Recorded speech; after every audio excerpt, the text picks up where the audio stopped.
Hey, what's up, my little tattletales? And what's up, Sussex Squad? Listen, I was one of the people, well, I guess we were the people that predicted that volume two of Harry and Meghan's docuseries on Netflix was going to be explosive, to say the least. And baby, Harry and Meghan did not disappoint. I knew there was going to be some stuff dropped when we saw like the happy love story in the first trailer and then the wicked wish, when Kate turned to the side, baby, I am just getting through this docuseries.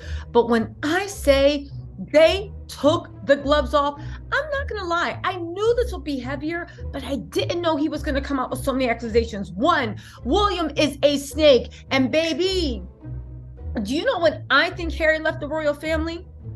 Judging from this documentary, after Sandra, whatever they were, after that summit, when they were trying to get Meghan out the way and they thought they could get Harry to themselves and manipulate Harry, and William was going ballistic on him, the Queen, he brought in the Queen and said she just stood there listening. Charles tried to jump in and get his licks, but you know Charles is the one that get licks in while William's trying to stop somebody on the ground, metaphorically speaking, right?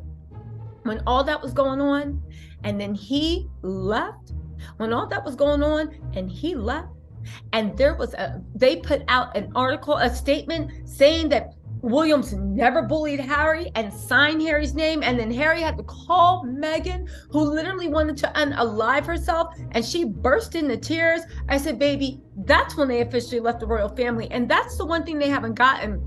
Everybody's trying to figure out when Harry and Meghan were done.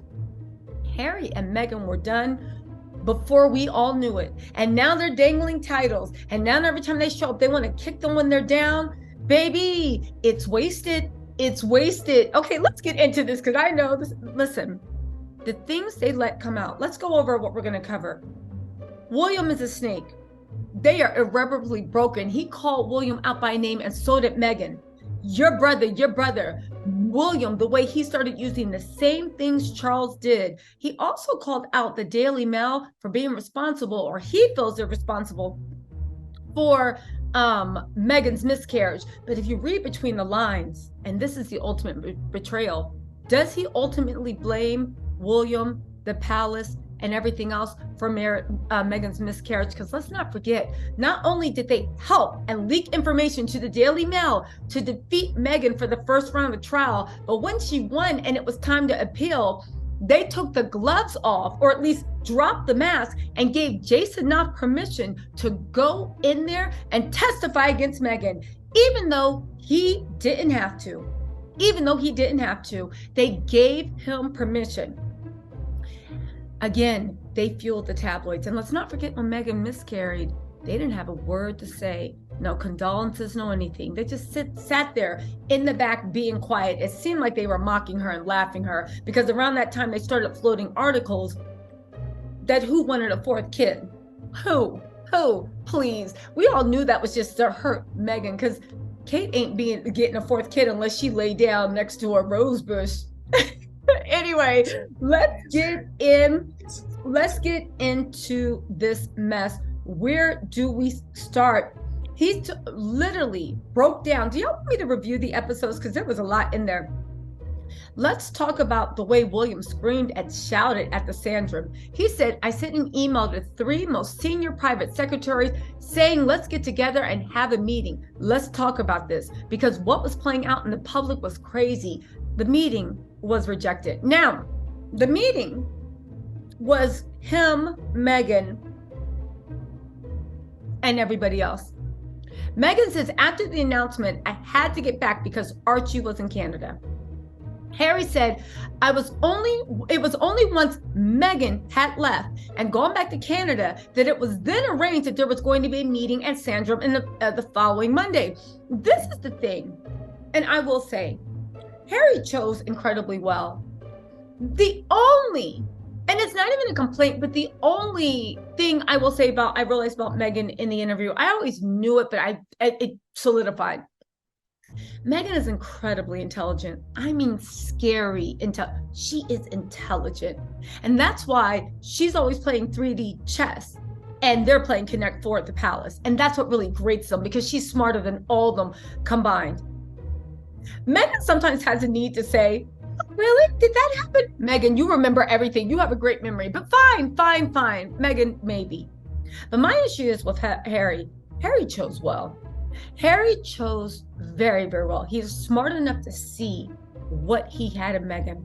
And I honestly believe that if he had married someone else, even though he had the best intentions, his path into evolving, into becoming conscious of all his unconscious bias, his transformation from a selfish, coddled, entitled boy, okay, and I say selfish because I assume all the royals are raised to be that way, nothing against Harry, into a confident man that has compassion, not just for himself, but for others. And when I say compassion, I mean even the type of compassion where you can let your ego down and say, hey, I do deal with unconscious bias.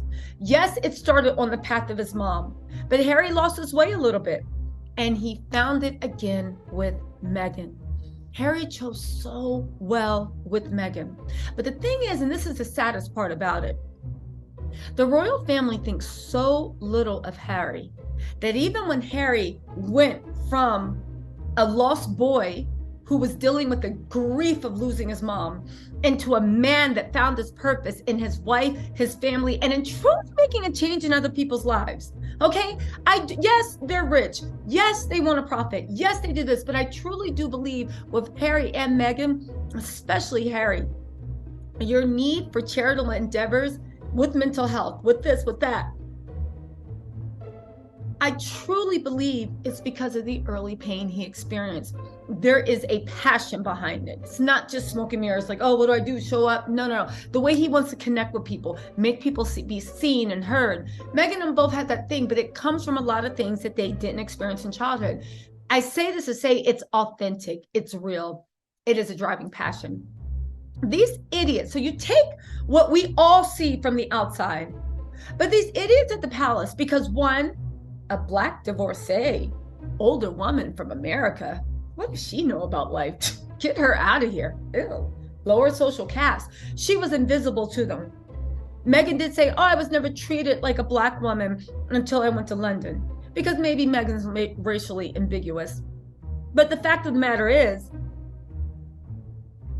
they treated her like she was invisible. And not even invisible, but when they chose to look at her, she was worth nothing but contempt. So enter Harry, who chose well. And they are so close-minded, so rigid, so racist, so inflexible, not just what they think of Meghan, but where they see Harry, what they think of Harry. That they really thought that all these moves that Meghan and Harry made were truly Meghan driving the bike and dragging him along, and Harry being like, okay, instead of seeing a boy that became a man. And in Meghan, he found his voice amplified, and in Meghan, she saw her voice amplified too. I know Meghan made me roll my eyes when she said, so we're salt and pepper. We're passed together, but it's true. It's a cutesy way to put it, and it's growing on me, right? I'm going to start referring to me and my boyfriend as salt and pepper, passed together, right? But my whole point is, it speaks to how little they regarded Harry, and it speaks to why Harry says that Meghan saved him. Because the way they regard Harry, his intellect, his abilities, what his worth is, where his mind stands, they always regarded him as that. And even if Meghan had never come along, his fate was sealed, and how the institution for the rest of his life would treat him, respect him, honor him, and what his place was. His place was a loyal pet for William, right? Not even a loyal pet, because you treat your pets with love. He was someone that would be confident, court jester, playmate, best friend, but at times punching bag, whipping boy. You will be the scapegoat. That is your use, and that's your only use. And if you dare open your mouth to say, well, wait a second, I deserve more, boom, the whole might of the empire will come down to crush you. So these idiots, getting back to what I was saying, thought that if they got Meg away, that Harry would just fold under. The thing I think that another gross miscalculation is Meghan is a people pleaser. We see this from being a child of divorce. And I don't mean that to be derogatory, right? Some of the best people in the world are people pleasers. They really are, right? Especially when you find people that aren't trying to use you or hurt you. You see the way Meghan likes to please? And Harry likes to please her, and it creates a synergy of love and protection because they're both trying to please each other. You see what I'm saying? It's not a bad thing. It can be exploited against you, but it's not a bad thing. The fact that they just idiots. And, let's get back into this, right? So they arranged the meeting, not until once Meg left and they're like, oh, we can get them to ourselves. They arranged the meeting. Oh, that was my original point. The thing is that they don't realize that we realized from this documentary, Harry always wanted to leave. He was like, I guess, when he met Meghan, I think one of the things that was so attractive to her is like, oh, you have an outside life. We don't have to live in this bubble. I 100% believe that Meghan wanted to do the part. She saw the palace. She saw its reach. And she said, do you know how much good we can do? With the reach you have, do you know how much good we can do? And I think she was confused at first. I think she got to the palace and she genuinely thought, oh, you guys just don't know. Do you know what great things we, until they smacked her down and said, it's a girl, we know. Please go sit. We just don't want to. I think it was jarring where it's like, oh, we can do all things for change. And they were like, but we don't want things to change. This is all talk. We don't actually want the system to change, because if people do start feeling equal and get equal rights, where does that leave us? There needs to be a hierarchy. If you take care of the hierarchy, then, it's on merit. And you've seen Andrew and Fergie and Edward and Sophie and all. We can't go off of merit. Well, you see the prince-to-be. We can't go off of merit. Anyway, they thought they had him. And Meghan makes a good point. She said, imagine a conversation, a roundtable discussion about the future of your life when the stakes are this high and you as the mom and wife and the target of many regards aren't invited to have a seat at the table. It was clear to me that what they planned, as if you weren't in the room. Now, this is when they still thought Harry and Meghan could be divided. They thought this for a while. Even now, those delusional people still think they can be divided. They're not going to be divided. And if they're going to be divided, it's not going to be by you guys. Harry does not like. Meghan would have been fine to stay in that system and try to change it from within. That's the type of person she is, making lemonade from lemons. Harry was like, burn it down. They were so busy focusing, going after Meghan, that they didn't realize that Harry was standing there metaphorically with matches and gasoline, literally. Anyway, so Harry said, and this is how much Voldemort lost his cool. It was terrifying to have my brother scream and shout at me, and my father say things that simply weren't true, and my grandmother, quietly sit there and sort of take it all in. But you have to understand that from the family perspective, especially from hers, there are ways of doing things, and her ultimate sort of mission, goal / responsibility is the institution. And I believe that. And a lot of people like to honor Elizabeth because of her dedication to the institution. But I will say that she reigned unprecedented, how many years, over the biggest colonizer, monarchy, and the symbol of racism, oppression, and class hierarchy. You can look at glory at what she did. I don't. I look at it as like an evil villain that's nice to a few people, or they have good PR. Harry started to realize that too. You are my grandmother, and while on a personal level, I have love for you, I can still recognize that your goal in life is to uphold this institution whose goal is to crush me right now. It's a mind melt. And it's a hard pill to swallow, but it's an interesting observation that he made. She said people around her telling her that proposal, these two doing X, Y, and Z, is going to be seen as an attack on the institution, then she's going to go on the advice she's giving. It was really hard. That's another thing. I do blame, Queen Elizabeth is an old woman, and she looked at it as like, Harry, I love you as a grandson, but you cannot damage the monarchy. And the fact that they are so close-minded and still living in 1902, that you thought that in a place where, when you include the Commonwealths, 80% of the population, including the Commonwealths, are of some color, Black or person of color, and for you to think that that's going to destroy the institution by letting a Black woman come in. Why? Because it's going to destroy the hierarchy. This is so groundbreaking. She said the saddest part of this wedge created between myself and my brother was that how he's now on the institutional side.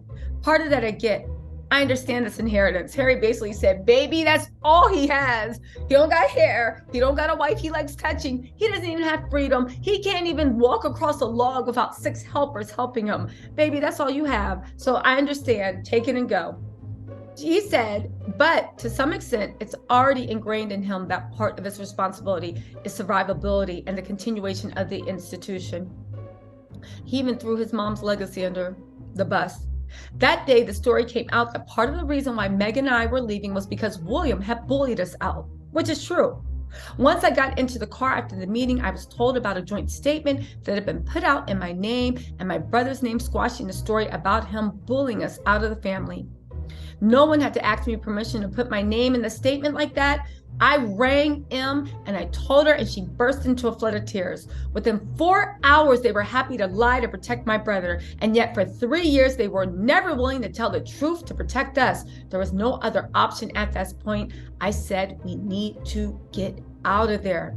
You guys, woo! They blew the roof off, but it wasn't over. They also talked about the miscarriage. And get this, they reached out to Jason Knopf. Jason Knopf, let me read this because it is good. Jason Knopf had the nerve, and when I say nerve, I mean the nerve. Put something behind there to literally say, again, liars, just like they did about sister spacing. They are just blatant liars. Listen to this mess. He said, in response to allegations that Jason had testified for the Daily Mail on William's permission to hurt Harry and Meghan, that Mr. Knopf submitted a voluntary witness statement in connection with the Daily Mail litigation with the consent of Prince William's office, a representative of Mr. Knopf sent the following statement. These claims are entirely false. Mr. Knopf was asked to provide evidence by both the Duchess of Sussex and the Associated Newspapers. He was advised by counsel that evidence in his possession could be relevant, and he then provided this directly to the court, staying neutral in the process. But guess what, baby? And here's why the palace is mad. I'm going to read you Meghan's response in a second, but here's why the palace is mad. Because Harry and Meghan was the #1 watched documentary in Netflix history. Over 4 days, it had 28 million views.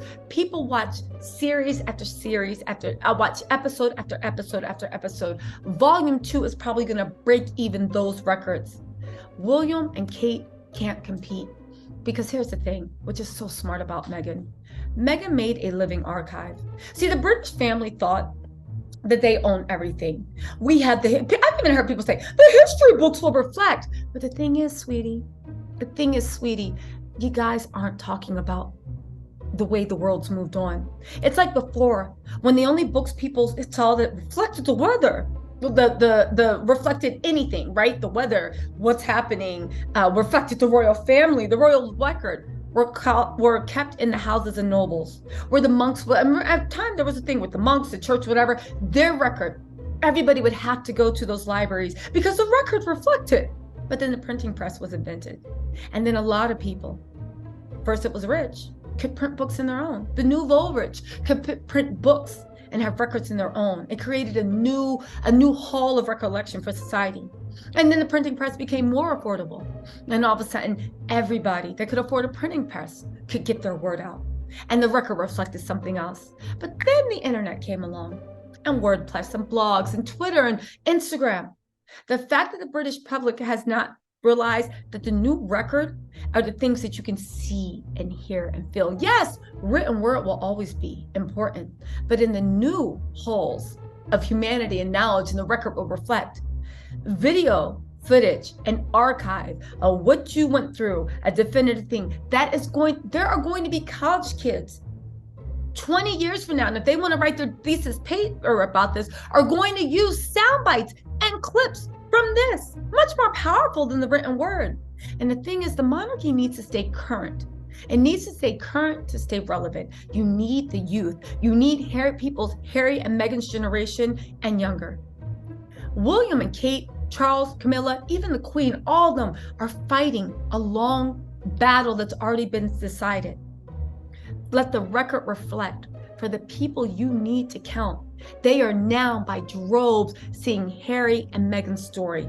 And that is the new definitive thing. Now, you can agree with it or not, but it becomes the new definitive thing. More than anything written in the Daily Mail, more than anything written in newspapers. Yes, if they go to Saltines Island and they go into the heart of royalists, yes, of course, nothing they say is going to matter.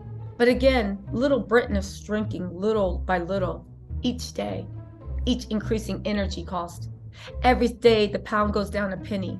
Every day the Tories strangle the country into Dickinsonian times when heat is a luxury. Keeping the heat on 80 degrees is a luxury at this point in time. You guys, they won.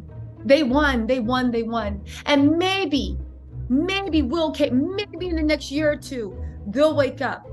But I doubt it. Because if they haven't changed their game plan this far, they don't even have enough humility and dignity to even take in what they're doing wrong, to even take steps forward, y'all. Anyway, Meg responded this. The Duchess of Sussex attorneys responded with the following statement. The legal team for Meghan, the Duchess of Sussex, and you know that made them mad. She used her name. Disputes this claim. Mr. Knott was not asked to provide a witness statement by the Duchess or her team. Nor do her attorneys believe Mr. Knott remained neutral by submitting a witness statement relied on by the Associated newspapers while working for the Duke and Duchess of Cambridge. Y'all, it's lights out. Let me know if you want me to review all the bombs that were dropped. Harry did allude to the fact that he feels like the Daily Mail caused the miscarriage. And if you think the Daily Mail caused the miscarriage, then I guess you'd be pretty upset at everybody the Daily Mail was working with. But hey, what do I know? Meghan Harry is a hit. Let me get out of here so I can finish watching. But baby, the gloves are off. Let me know if you want to hear more. Woo! I will talk to y'all later. Bye.